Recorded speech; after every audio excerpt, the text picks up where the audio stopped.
a rat-a-tat for tonight. Thank you. So I'm going to tell a story about something that happened with me and my dad about a year ago. But before I tell that, I want to give some context about my relationship with my parents. So I was born in the Soviet Union in 1989.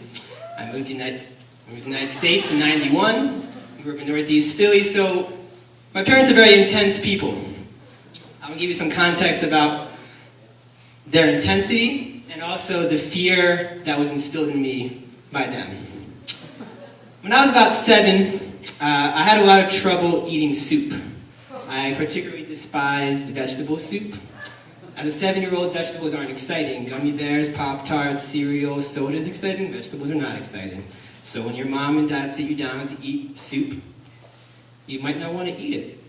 So this one day, my mom set this plate in front of me, and I'm like going through it, watching like some show on TV that I had in the kitchen. And I was like, I can't eat this anymore, Mom. She's like, you're gonna finish that. I was like, no, Mom, I can't eat it. She's like, you're gonna finish that. And I pretend to eat. About 10 seconds later, Mom was like, if you don't finish it, you're out of this house. I was like 7. I was like, okay. My mom actually, before I even finish that story, I'm going to backtrack. There's another time my parents tried to intimidate me for eating. Sometime I didn't finish my meal, they said the boogeyman was going to come. So if you guys remember on wired phones, there's like an intercom, and to talk to people on different floors in the house. I've never heard that sound before. So at one point, my parents were like, yo, you're going to finish soup, or the boogeyman's going to come. And I'm like, yeah, right. All of a sudden, I just hear this ring.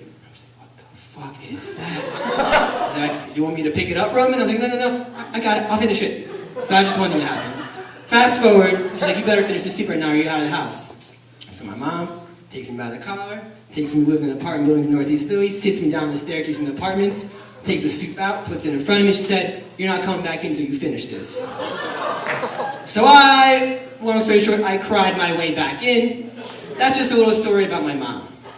But my dad, Russian people also really want you to do well in school, so whenever I got my report card, somehow my parents knew that I got my report card. I never gave them any letters or papers from my school. They always just knew when report card day was. It was like 7th grade, my dad's like, Roman, come downstairs. I was like, shit, because I gotta fucking be that report period. No peace in my house.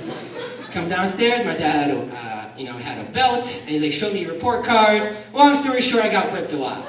So that was just me with my dad. That's intense.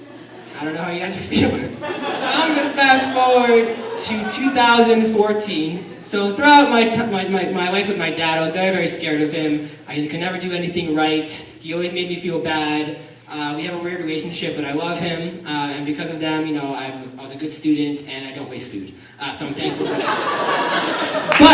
So my dad's a photographer. He's got this photography gig. He got a gig to do some bar mitzvah, this fraternal bar mitzvah somewhere in North Jersey or something. And he asked me to be the videographer while he photographed.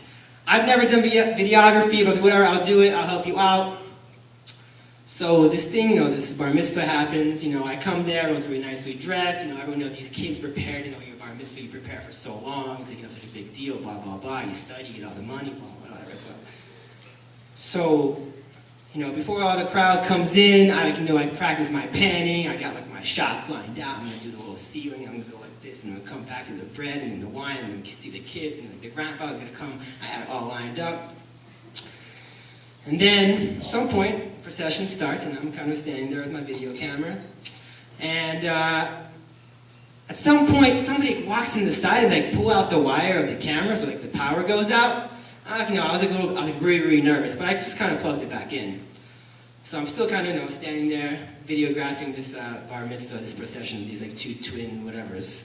And then my dad kind of walks beside me as he's photographing, and he's just like, is it recording? And I was just like, oh, in my head I was just, oh fucking God. I didn't press the record button once I plugged it back in. So the most important life in these 2 kids, whole entire life at this point, I'm not recording it. My dad, who I've feared my entire life, who I've never fucking gotten anything right, just walked past me, and I just realized that the first 10 minutes of this entire procession I did not record. So I'm just standing there.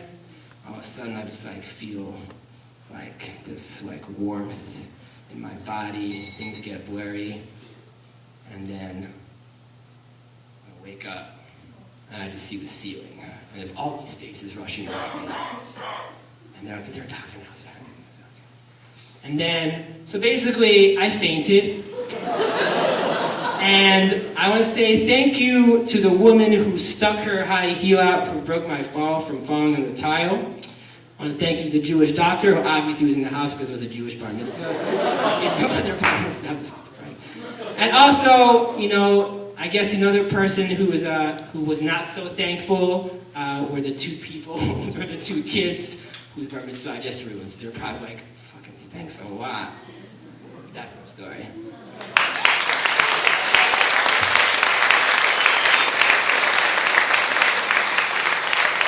Savitsky.